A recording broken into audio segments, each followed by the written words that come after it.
So, as I mentioned, tonight I'm going to talk about everything to do with the Edwardian period. The dining, the entertainments, what they did for fun, the foods. And so, to just give us a sense of the time period, I'm talking about the period, like with Downton Abbey, that occurred just before the Titanic, so 1912 was the Titanic, so the early 1900s to World War I. And the primary activities occurred in the home. That's where most of the entertainments happened. And they did many of the things that we still do today. There were simple home crafts, knitting and crocheting. And then they had certain art that they would do at home, little projects where they would create art. This is a little brooch that would be created with something that they gathered, and also this. And what this is, anyone have a guess? Some people, I think, are nodding that they know. This is called hair art. People would gather the hair of their loved ones, babies or departed loved ones, and then create beautiful jewelry and brooches and weave it into wonderful designs. And they had these lovely containers, these little ceramic dishes that would hold all the hair so then they could then use them while they were creating their craft. Of course, music was very important, and there was a piano in every home. It's amazing. I was just at Steinway in New York City, and Steinway's factory in the 19th century had a gigantic, huge square block, and there's even a street named after it because pianos were such a part of the home. That was how you had any music. That was how you had entertainment, and either bringing in performers or everyone in the family that would gather around and sing in an evening until the newfangled gramophone came around. And then, of course, that was extremely popular, and lots of evenings would be dedicated to sitting around and inviting friends to listen to the records. They had games. They had lots of board games, including Ouija, which dates to the late 1800s, and card games. Bridge and other card games were also popular evening entertainments. All of these entertainments were really to get young people together so that the host and hostess could have an excuse to gather young people, single people together. They didn't have Match.com. And so what they would do was various activities that were intended to just spark conversation between young people. And you'll look through magazines of that era, and you'll see all sorts of suggestions of ways that you can have the young people get together and spark conversation. One of my very favorites was in this Ladies' Home Journal, 1910, and it said, "The ideal way to get young people together is to have a faggot party." Now, it was not a coming out for Thomas. As you know, faggot means a little bundle of sticks. And so the theme of the party was to tell all the young people to bring a faggot. And with the explanation that depending on if they were shy or not, they would bring a big faggot or a little faggot. So you were to burn. The whole premise of the evening was that the young person would get up and speak. It could be recite a poem, tell about a trip that they've had, but they must speak while their faggot is burning in the fireplace. So if they're very shy or if their poem is very short, they just do a few sticks. If they love to speak and have a very long recitation, they would put a big log on for the evening. So let's get into the mood of the time period. This was the era where the car was just first introduced. This was the time when a toaster was an object of art, was so lovely and new. And ladies carried these in their hands. You can see in this painting, well, yes, in her hand here. She's holding it. It's a posy holder or a tussy mussy. And I have an example after the talk if you'd like to come up to the table and see an actual one. This one even had a base so that when the young lady would sit down to the table for a dinner party, she could open her little bouquet and have it right at her place as her own little vase. They also, when they would go to dances, they had to keep track of who their partners were and the order of the dance, and so everyone carried a dance card. And there's an example also at the table. They're very tiny, and they usually have a pencil embedded into it. I had one, but I've lost it. Not here, somewhere else. And so that you could then erase and be ready for the next dance. This is interesting, something that was very popular in Europe, and it is a special spoon that would sit over a glass when you drank absinthe. Absinthe was a drink that was very potent but very popular, especially with the artists in France and all through Europe. And you would put a sugar cube when it was served in a pub. You'd put the glass, this absinthe spoon on top, put a sugar cube, and then pour the absinthe over it, and then leave the spoon for the guests to continue sipping if they'd like. Now, this device is extremely interesting and very strange. It sort of looks like an upside-down umbrella that's lost its fabric. It's very, very tiny, and you could close it, and it would be gold or silver. You could keep it in your breast pocket, and it was something that only the English and the Americans used. The French and the Italians, when they saw this device, thought it was insane. It was a champagne de-bubbler.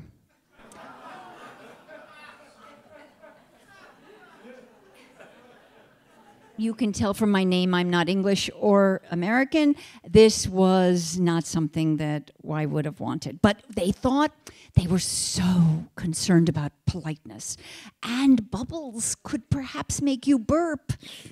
Not so polite. So a lady or a gentleman would carry their own debubbler because they didn't understand why the French and Italian did this to wonderful wine, but they would remedy the situation.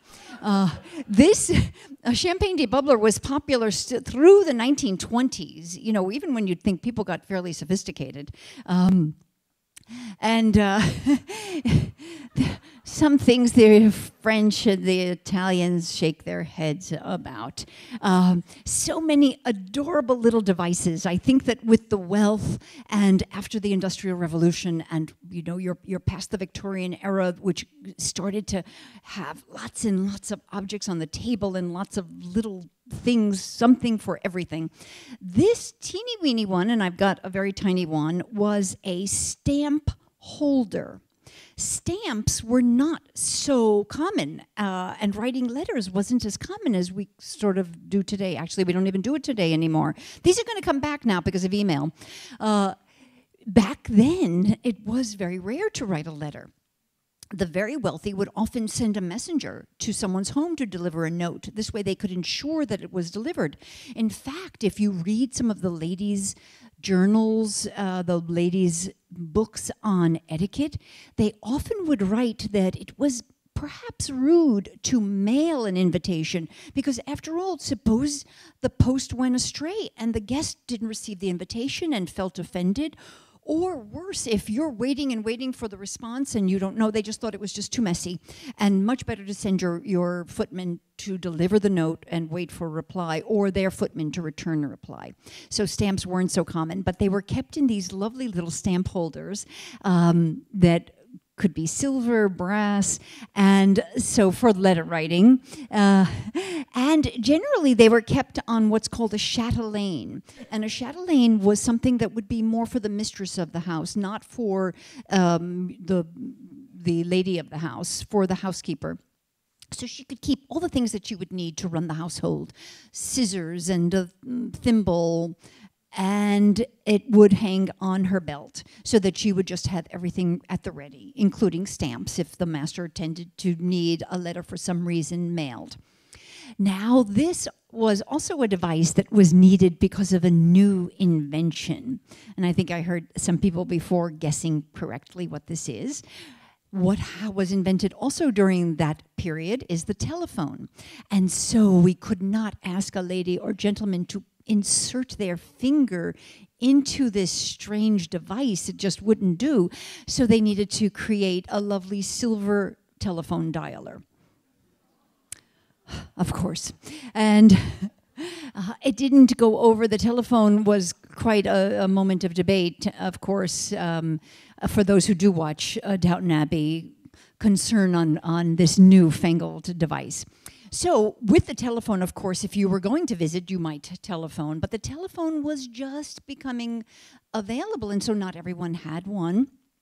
Now, if you wanted to visit, you would send a telegram, and of course, everyone would expect you and be waiting outside for your arrival from the train station, send the driver to pick you up, or know a particular time that you'd be arriving with your driver. But suppose it was a less formal time when you wanted to just drop by. So what you would need to do is just drop by and hope that the lady or gentleman of a house was home. What you would do is ring the bell and just... the butler would open the door and you'd say, "Is the lady at home?" And the butler would say, "Oh, I'm terribly sorry, she isn't." So what you would then do is leave your calling card. And your calling card simply had your name. Now, there were many reasons for this. One is that this way there could be no mistake. The butler wouldn't be the one with the chatelaine and have a pencil and paper, so he wouldn't need to scurry around for something to write. He wouldn't need to be rude and ask you how you spelled your name. There'd be no confusion on who came. It could be rude and cause conflicts, and so you left a card. And you had these lovely carrying cases for the cards, and if anyone has ever tried to buy one in an antique store, you know that they're the wrong size for the contemporary cards. I've had to snip my business cards to fit, or they're very, very big. And then in the entranceway, there would be these lovely trays where the butler would leave the card so that the lady or gentleman, when they came home, would see who came to visit. And they were different beautiful trays where you would walk into your home and see who had come to visit while you were gone. Now, some people may come to visit who you don't necessarily want to visit. So what to do? What was the etiquette?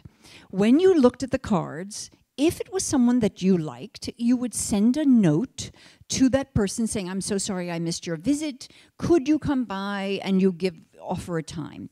If it was someone that you didn't like, perhaps someone new to the neighborhood or someone whose acquaintance you did not want to continue, you would merely send back their own card in a blank envelope. And that would be the polite... You could just imagine who would do this. This was the polite way of saying, "No, thank you, I don't want to be friends, so don't come by again, and don't expect me to come by. We can wave, but that's it." It was kind of a very clear message, so there would be no misunderstandings. The other thing that would be done so that you could avoid this sort of back and forth and missing when people were visiting was to have an at-home. And this was called an at-home card. You would print up for the season. So let's say you were in the Berkshires, like Edith Wharton. You would be there during the summer season. Season, she would have sent out to all her friends in the Berkshires and New York. She would send out her at home, the time that she would be at home every single week during the season. And so this person was at home on Tuesdays, and the address and the name. And that's all you'd need to say. Everyone in society would understand that that meant that you could come between 3 and 6:30 to visit, and that they would be home, and that you could expect refreshments. Outdoors or indoors, you could expect what was called afternoon tea. Not to be confused with high tea, which sounds very posh, but is actually meant food on a high table, like a dining table, and it was really a supper for more the middle classes. The elegant tea that we think of as the English tea was the afternoon tea. And that would be generally what would be served on that particular day when you were at home, with all sorts of lovely tea and tea sandwiches, savory and sweet nibbles that would be offered. Just before the Edwardian period, but staggering a bit into it, but just before, tea was extremely expensive. So expensive that it was kept under lock and key in these beautiful tea caddies. You'll notice that all of them, there's a lock. It was because it was so expensive. You would only have the master or mistress open it at tea time and just for guests. When tea first, now tea we all think of as so English, but Shakespeare, for example, never tasted a drop. Tea did not make its way into England until well into the 1600s, and because it came from China, then into Japan, and it wasn't until the traders and the Dutch and the English traders brought it in. And at first there was a little confusion. They understood that they needed to mix it with hot water, and then they would see that the leaves would expand. And so they thought, well, that's sort of like spinach. And well, spinach is quite lovely with a little dollop of butter. And so that at first the English cookery recipes would have for this newfangled tea leaf to have a bit of butter into the water, and so that you would drink that, and they would even recommend that you eat the leaves. Now, what's really very funny from looking at it as an arc of food history is that right now there's something called bullet coffee. Is anybody trendy in the muscle building category? Bullet coffee is coffee. It came about because someone who was into bodybuilding discovered that when he was traveling, I don't know, with the yaks, somewhere in the Himalayas, he realized that when they served coffee for breakfast, they would put a big tablespoon of butter in it because they didn't have milk.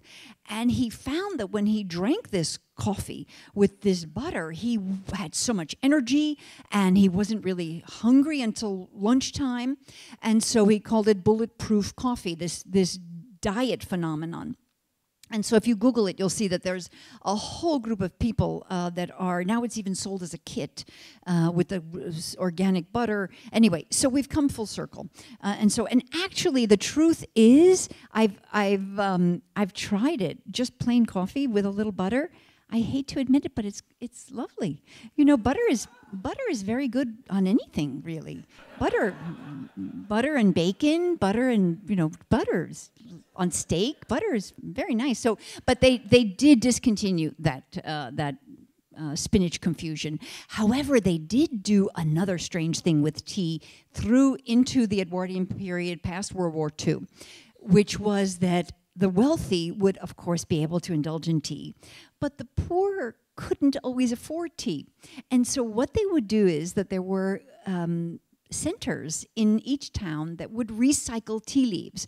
The wealthy would sell their used tea leaves to the shop, who would then actually add a little copper to give it back to green, and then sell it as used tea. It didn't really pay to be downstairs. It was totally upstairs. Now, there were so many entertainments outdoors when it was lovely weather. Of course, there were picnics. Now, a picnic for the wealthy actually, picnics really did start out more as something for the wealthy. The poor could barely eat enough. They're going to go pack it up and go walk away. It's going to use all the energy from the little food they had. A picnic was something for the wealthy, and it, of course, started in Elizabethan times as the most famous, beside cavemen, of course, eating outside. But during the Edwardian period, it reached a height, especially in England. And the instructions are just lovely. And if you ever want to recreate a Victorian and Elizabethan Edwardian picnic, it's lovely and good advice. So they would suggest that you bring a hammock so you could stretch it between two trees, bring an old rug so that you could level some ground that might be a bit bumpy, and mason jars were popular then, and so they would advise that you put your salads, chicken salad, tuna salads, into the mason jars, and also as a beverage to make very concentrated tea so that you could then make iced tea when you arrive at your picnic spot. You'd bring ice and an ice pick, and so you'd have the very concentrated tea, and then when you got to the lake, you could add it to the water that was the fresh stream water that was available and chip off the ice. Bread was not yet sold sliced. That didn't happen until the 1930s. And so you'd have an entire loaf of bread that would be brought with a knife and, of course, wrapped up in wax paper, which wasn't invented yet, but you did it at home by taking brown paper, butcher paper or other brown paper, and taking beeswax and just rubbing it across both sides. And that way you'd preserve whatever needed to be kept a little bit moist, like the bread.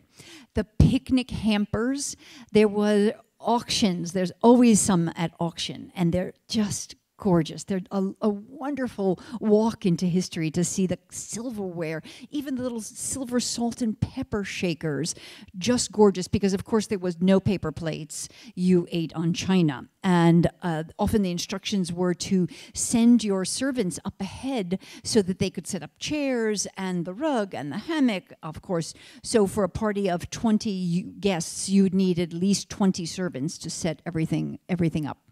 There were sports, outdoor sports, during that period for the wealthy. Tennis has been popular since the Renaissance. And, of course, there was croquet. And depending on the season, there'd be shooting, hunting, fox hunting, all with its special drink or food that went with it. Even breakfast for the wealthy was a special event and served beautifully with each special container. This is a small silver butter dish. And one thing that is very interesting, if you do watch Downton Abbey, you'll notice that Cora always takes breakfast in bed. She's the mistress of the house, and on a tray. And if you look in antique shops, you'll notice a tremendous number of trays. Now that I've told you, when the next time you look, you'll see that there were so many breakfast trays. What is that about? Well, the lady of the house, the married lady of the house, was exempt from coming down to breakfast. In fact, encouraged not to come down for breakfast when they would host guests for overnight. And the reason was that a married couple might have had relations the evening before.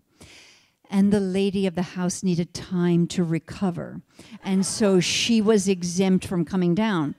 You had to exempt her at all times, because if she just picked the time she really needed to be exempt, then everyone would know why. And so it became just the common practice that, relations or not, the lady of the house was not going to be joining us for breakfast. Now, what did they eat for breakfast? So, the English, blood sausage, something that has been a delicacy since medieval times. The black blood pudding also. And is anyone English? Has anyone had Marmite or Vegemite?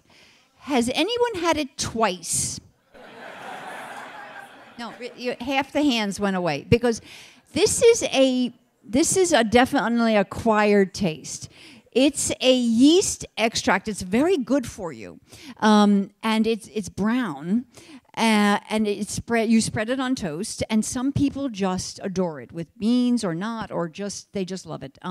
And many, however, just don't. Something similar was Gentleman's Relish, a very popular product that was specifically put out in the 1820s that I think is still available in England today. Now, the English had a tremendous influence and connection with India. And so they had many dishes that were Indian, including this curry, which they take the Indian name and then sort of change it into their own. On December 26th, you would generally give the servants the day off. They had spent Christmas working, and so the 26th would be off, and you traditionally had sausage rolls. So everything would have been made by the servants the day before. All you needed to do was put them in the oven, but a sausage roll was the particular food.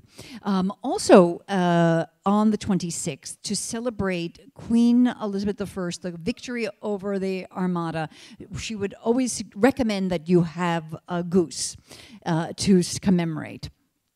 There are some other dishes that are just adorable, and the English have a wonderful whimsy with titles and names.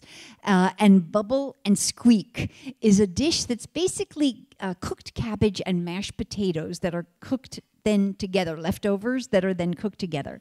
And they get the name because as you're cooking the cabbage, the cooked already cabbage and the mashed potatoes, it bubbles and it sort of squeaks because the air gathers underneath that dome of mashed potato and then explodes in these cute little squeals.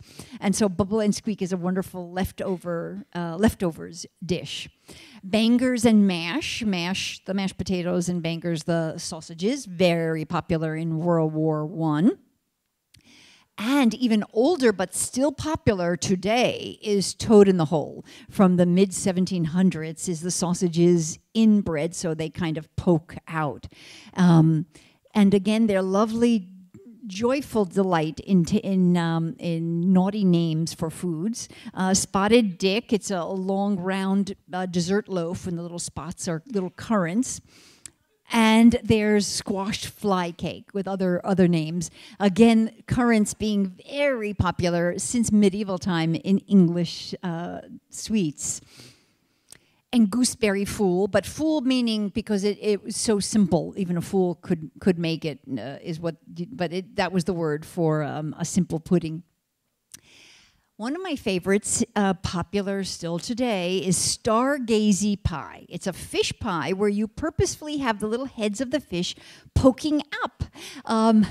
Now, this tradition of things poking out of the pie, it really dates to medieval time. And those who came to my talk here on Shakespeare remember my mentioning pies and all the many shapes. So it would either be the shape of the fish that's inside, or they'd have things poking out. And they also like to have fun with their food. And there would even be a non-edible pie, a pie crust that had live birds in it, that when the guest of honor cut into the pie, the birds would fly through the room. It was thought to be an amusement, something to just make the diners laugh. And in fact, the cookbook recipe that explains how a chef can do this, every course, how to create something to make the guests laugh. He even mentions that if you're having trouble with the birds, don't worry, you can also do this with garden snakes or frogs. Anything that will pop out. I like when they give you ingredient substitutions. The other kinds of fanciful things that they would create would be like a cockentress, they called this, where you'd have a roast suckling pig and then put a capon over it with some kind of shield, either of the guest of honor or of the house where you're a guest. And it could be made out of pastry dough, so you could eat everything or not. But they loved having fun at the table, and the dinner was the evening's entertainment. Now, it was also the servants. They also ate their own meal. They did not eat the leftovers from the upstairs. They had their own meal prepared by the cook that they had in a very civilized, seated way. And speaking of servants, there were a lot of servants in England during this period. There were 1.3 million servants in 1911. 80% of the land in England was owned by 3% of the population. The landed gentry were responsible for the livelihoods of so many people. The servant ratio was 1 to 9. It was a huge industry, and of course changed as the Industrial Revolution took hold, and then after World War I, when more industry started to come. But at first it was a huge responsibility for landed gentry to have servants to put the people in town to work. And so they had lots of them. And when you look at books of the time on how to manage a household, it gives instructions for a home with 6 people in the family. You need a minimum of 21 in service, because you had garden men, you had people in the house, you needed kitchen workers, not only your main cook, but others to help in the kitchen. So there were lots of servants, and for good reason. The system, of course, was a bell. If you were in a particular room, you'd pull on a cord that would then signal in the servants' quarters what room was required, and there'd be a person who would be designated to take care of certain rooms and certain people. Now, Downton Abbey servants are quite nice, except for one or two, but there were many jokes in English newspapers at the time that they weren't always so responsive. Now, what was a dinner party like? What would it have been like to be invited to an Edwardian dinner? There were etiquette books at the time so that you could be very prepared if perhaps you had just come into money or you were just wealthy but not necessarily noble. There were many people traveling from America, and so there were books so that you could be trained on how to conduct yourself at a dinner party. And the food was decidedly French. The Edwardian era really felt that anything French was elegant and the way to go. And so they even sort of made some mistakes in some of the words. Quelque chose is a little something, and the English misheard it and called little somethings, little appetizer nibbles, kickshaws for quelque chose. They sort of, this you'll see this written in many cookbooks, and now it's just the way that the origin of it is sort of lost. It's kickshaws. Aspic, of course, just everything that you would consider the traditional French wonderful cuisine. The only thing is that a lot of the French who visited England didn't necessarily think that they had nailed it. But they tried. They were trying. Now, during that time period, the Ritz Hotel in Paris was considered the height of culinary sophistication, and the chef Escoffier, you may have heard that name, now it's synonymous with fine food, was the chef there. And during that time period, he invented a lot of foods that still exist today. Paris was the center of one of the centers of opera, and so there were many opera stars who would dine in the Ritz dining room, and one of his very favorite was Nellie Melba, an Australian opera singer. And he noticed one morning that Nellie was cutting her toast into quarters and eating it in a very peculiar way. And so he went over to her and he said, "Do you not like the bread? Is there something I can do differently?" She said, "No, I'm on a diet. I'd like 4 pieces of bread, so I cut 1 piece in 4 parts." And he said, "Oh, okay, I think tomorrow I can think of something for you." And so what he did was he froze the bread, cut it one slice very thin, and created what was referred to as Melba's toast, Nellie Melba's toast. When the waiters would bring it to her table, the guests nearby who knew she was a celebrity would say, "What is that?" And they would say, "That's Miss Melba's toast." And so Melba toast continued. The same thing with peaches Melba. Peach Melba, which still exists today, is warm peaches with a warm raspberry sauce and ice cream. And Nellie Melba, at dinner after her performance, would love to have French ice cream. And Escoffier would notice that she would stir it until it became kind of a soup. And so he said, "You know, where you're from, is it more soup that you have ice cream? Because I don't understand this." And she said, no. He said, "Is this a diet? Another diet trick?" She said, "No, this one is to save my throat. I love the flavor of ice cream, but I'm so afraid that if I take the cold ice cream in my mouth, it will hurt my vocal cords." And he said, "I have an idea for you." And then so he created the warm sauce and the warm peach, so that as soon as it goes into her mouth, the warmth of that, she'll have a second of the cold and experience the ice cream, but then the warmth will help it to protect her throat. Also, we invented Ritz crackers, naming it after that hotel. We invented that during the Depression because the name just meant fancy, and it tastes buttery, but there's no butter in it. All right, so back to our Edwardian dinner party. So you've been invited, probably by a footman delivering the invitation, which you were to hand reply to within a certain number of days, either yes or no that you were attending. Then you were to arrive on time. There was no fashionably late. And you would chat in the entry area. There would be no food served. There was no standing appetizer or nibbles or drinks. Again, because of the idea that perhaps you could spill something or drop it, or just to avoid any kind of mishap. Then you would walk into the dining room when the butler announced the dinner was served. And you would know, if it was a big dinner party, you would know immediately who you were to escort into the room and where you were to sit.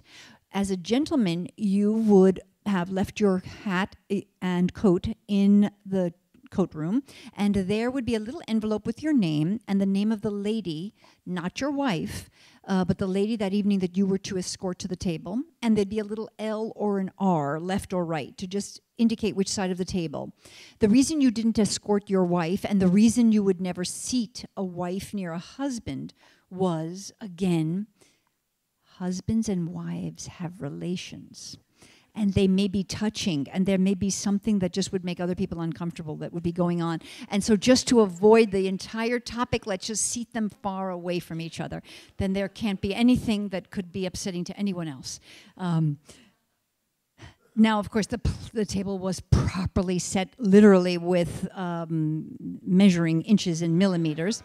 And everyone who attended knew exactly what fork to use and when. And there were lots on the table. When a lady would approach the table, so the gentleman would have gone over and escorted a lady in and said, "May I take your arm and bring you in?" Then when the lady entered the dining room and she's about to sit down, she would then and only then take off her gloves, keep them in her lap, and put her dinner napkin over the gloves in her lap. And there would be beautiful candles, usually with a mirror underneath the candles so that it even reflects more of the light. Electricity was iffy back then, and so you did have electric lights, but you often had what were called conversion lights. I don't know if anyone has ever seen them. They're quite lovely. There's a gas light portion in case the electricity fails, and there's an electric bulb portion. You can find them also in lamp shops. They're really lovely, and you can rewire them and use them.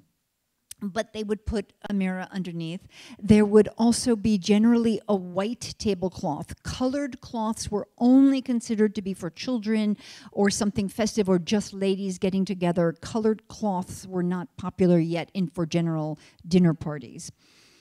And the first course would be served. It would be presented by the butler. Then you would serve yourself a portion of it, and generally they would start either with oysters. They would be served perhaps on an ice block with maybe flowers that had been frozen into the block, or slices of lemon in the block of ice. Oysters, or depending on the season, soup. And the soup would be a consommé or a puree of some sort. No soup with chunks, because they could drop, that could be messy. It wasn't even for everyone. You got more carrots, you got more potatoes, so they did a puree. This is a lovely nutmeg accented soup. Nutmeg was a very popular flavoring. So popular that I didn't bring one because I'm still scouting around for one that I can find, but here is a tiny silver container. It looks a little like the tea bowl that I have on the table, except it has one end that has a rough surface so you could grate your own nutmeg. People would come not only with their de-twizzler, de-champagne, de-bubbler, but in the other pocket, they'd have their own nutmeg grater, personal nutmeg graters. You can look it up. They're very expensive, actually. And that was something that even though you were in a lovely company, you had to have your nutmeg immediately, so you brought your own. And this nutmeg soup was actually very, very popular to serve back then, to show off your nutmeg. After the first course, fish, the oysters, raw oysters, clams, or soup, that you would have a wine with each course, just as we do now with fine dining. Anyone who's been to a fine French restaurant, it's very, very much the same. Then there would be the fish course. And these are some pictures from a cookbook of that time explaining to the cook how to present different fish that would be then passed around and served. And generally, sauterne would be served with the fish or some white wine, and then would be the main course, what they called a remove or a relevé, a bigger piece of meat. So it could be beef, pork, and with it would be beautiful vegetables. These are platters of vegetables. Everything was lovely. I remember trying to duplicate one Thanksgiving that I had read in a cookbook of this era. And it was a way to serve a little tiny salad by creating a little box of crackers. So take 4 crackers and then tie a ribbon to try to hold them in place as you fill the center with salad. You need 21 servants between the juggling of all of it. Nobody got it at Thanksgiving. I made one. I said, this is what you were all going to have. Now just have it as a regular salad. And we'll use the crackers as croutons.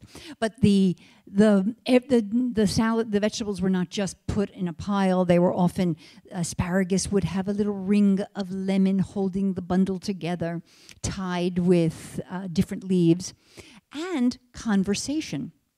The etiquette was, for the first several courses, there would be table conversation. The host or hostess would propose a topic, and there would be a conversation at the beginning, first and second courses, when we don't know each other, where we would have private conversations. So you would first speak to the person on your right, and then for the next course, you'd speak to the person on your left. And it was called turning the table. You would literally talk to the person on your left, then you talk to the person on your right. And then which is a lovely thing to remember today, because sometimes we just sort of talk only to the person who's more interesting on one side. But this idea of after one course, it's a time that it's permitted to sort of turn and now speak to the other. Then after a few courses, the lady and gentleman, the host and hostess, would propose a table topic, something, and it's usually the host or hostess that proposes it, not a guest, unless it's the guest of honor and they've been invited. Something that would spark everyone to be able to chat. Now that we've all spoken to the people near us, something that would be general conversation. And there used to be books that would give you ideas of what to talk about. So at this time period, just at the very beginning of the Edwardian, just at the turn of the century, one of the common topics was to ask, so what do you think of the bicycle? And what are you doing about it with your your single daughters? Because the idea is you had a chaperone. You could not leave the house for a social event without a chaperone. But the chaperones were older. So how could the young lady who could bicycle much faster than the chaperone keep up, and how do you cope? And so that was one of the suggested topics. If you went to a few dinner parties, I guess you heard the same thing over and over again. Next came the game course. Now, traditionally in England, to shoot, you needed to own the land or be a guest of someone who owned land. So generally, game was associated much more with the wealthy and with landed and with nobility. You'll notice that her lady's elbows are... Sybil's elbows are on the table. And that's very interesting because we all scold our children for putting their elbows on the table. But yet, the tradition is something that had a reason that then became lost. In the Middle Ages and in the Elizabethan, up through the Elizabethan period, there were etiquette books for gentlemen, for ladies, and in the books, you would notice only for the gentleman, it would say, do not put your elbows on the table. And that was for a very practical reason. The table was a big piece of wood on sawhorses. There wasn't a big enough actual dining table back then. And so that a gentleman couldn't put his elbows on the table might flip over. A lady, of course, could. And so the idea being that ladies could put their elbows on the table. So I guess we don't have to scold our children anymore. Now, after the wonderful game course and then a palate cleansing sorbet of some sort, we would then go on to desserts. And the desserts were lovely. You'll notice one thing that is missing, which is chocolate. Chocolate was there all except that center one is a Christmas pudding, not chocolate. Chocolate was considered not polite for company because it's brown. Now, Marmite is okay for breakfast, but brown at night is not okay to give somebody brown. If it's on your clothing, it's just not a polite color in company. So chocolate was frowned upon. Really, until into the 1920s, there were articles saying, what am I going to do? My husband wants a chocolate cake for his birthday, and it's his 60th birthday, and I do want to please him. And the answer from the ladies' magazine would be, make it for his breakfast for just the family, but you do not serve chocolate, even for his 60th birthday, for company. Anybody who watches the show remembers a big mishap with Mrs. Patmore, the cook, mistaking salt for sugar in a raspberry meringue. And the meringue puddings and fruit and light-colored angel food kind of looking cakes were much more the desserts of that time. And ice creams in molds, in beautiful molds of different shapes.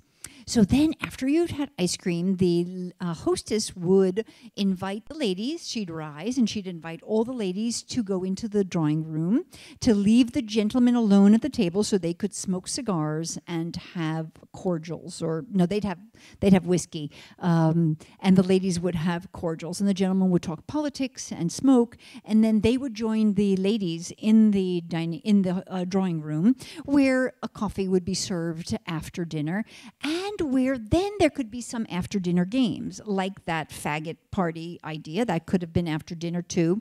Or this is a picture of a bubble party. Ivory liquid was just invented, and it was magical. You could take a straw and blow bubbles. And there were actually pretty little silver pipes that became popular that would be sold to hostesses to then do a little contest to see who could blow the biggest bubble. Now, not just dinner parties, but also balls, cotillions were very, very popular, where you'd invite later in the evening after dinner, although there'd be a buffet supper of finger foods. But at 10 o'clock, you'd have 100 people, those wonderful ballrooms in those mansions.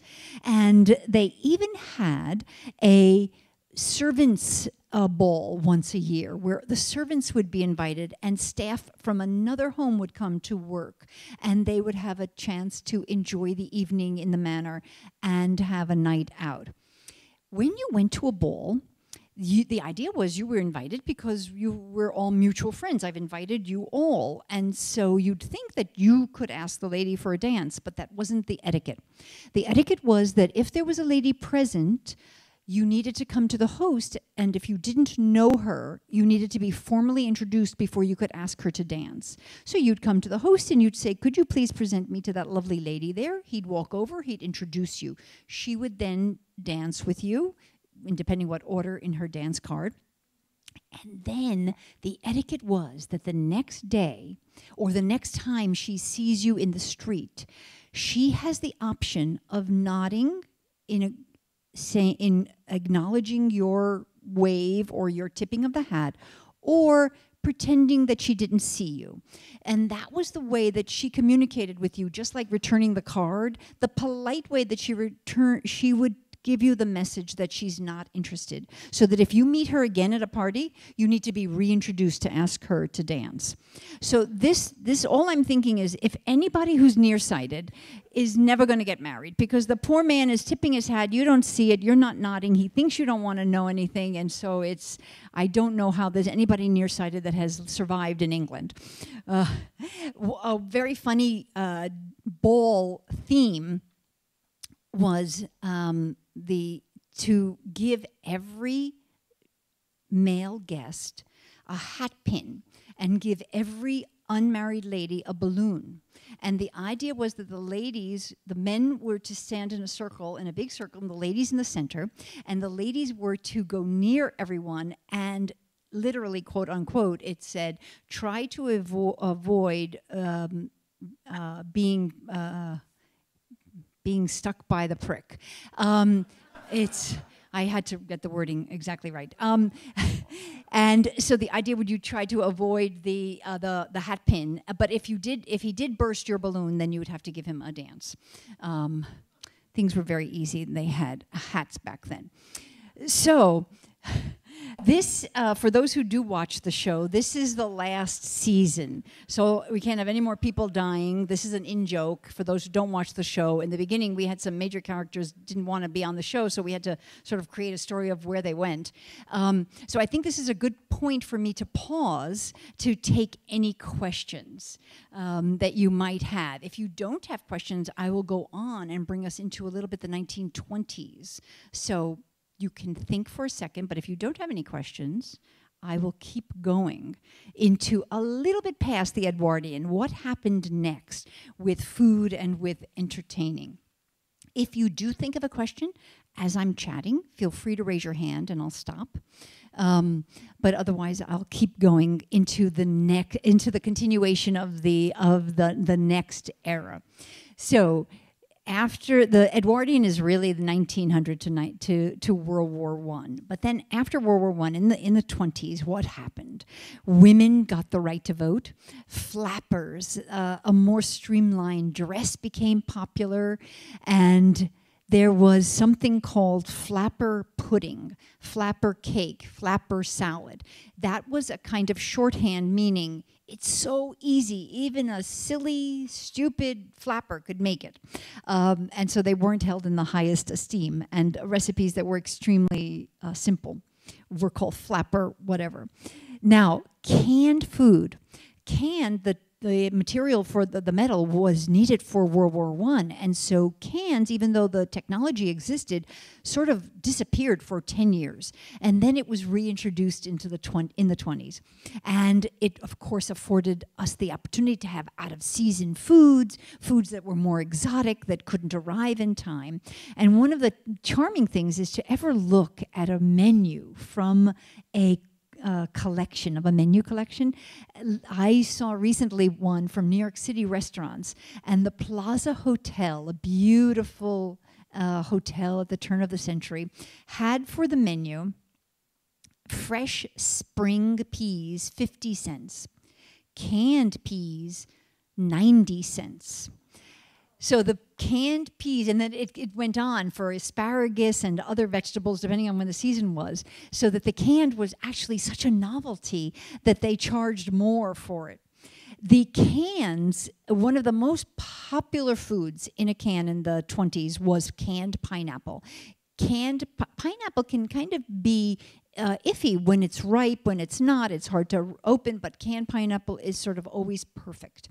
Pineapple, by the way, was something that you'll look during that time period, especially in Boston, New York, the big cities in America. You could rent a pineapple for a dinner party. It was a symbol of hospitality, of welcome during the Edwardian period, during our turn of the century.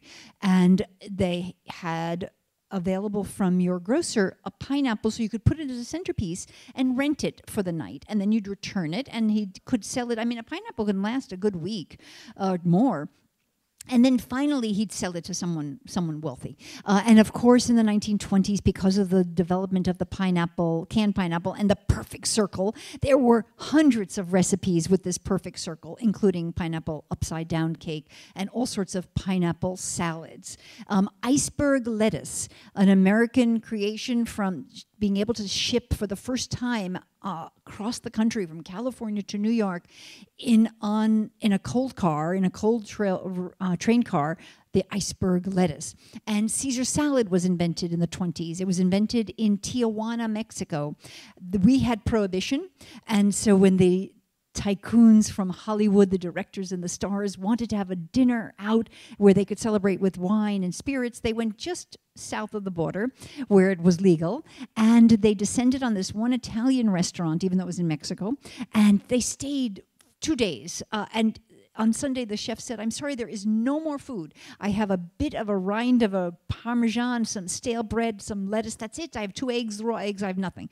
And so the brothers said, "You have to send them something. I'll create something." And so Cesare, Caesar, the brother of the Tijuana restaurateur, created Caesar salad as a way to send them off.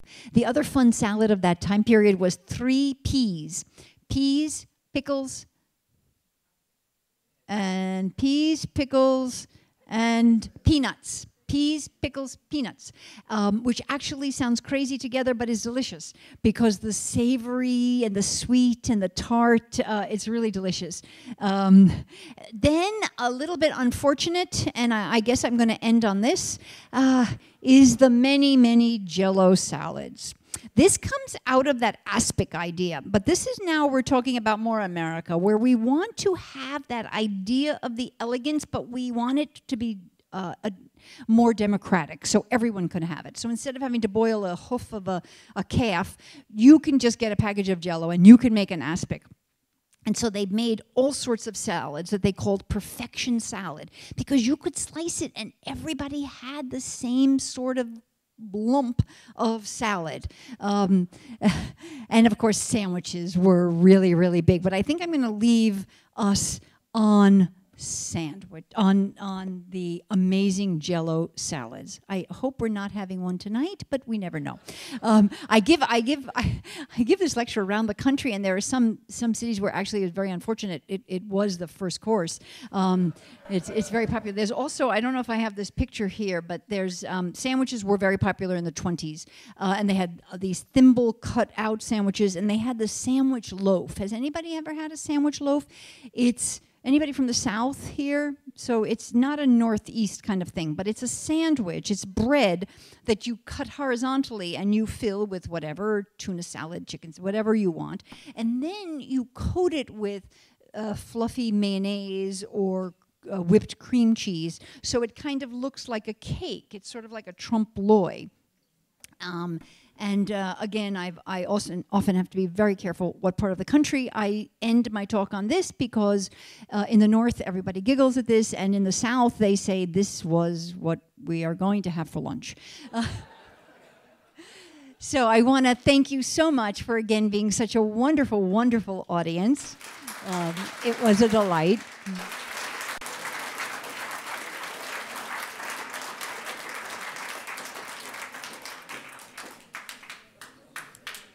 And a question, yes. The question.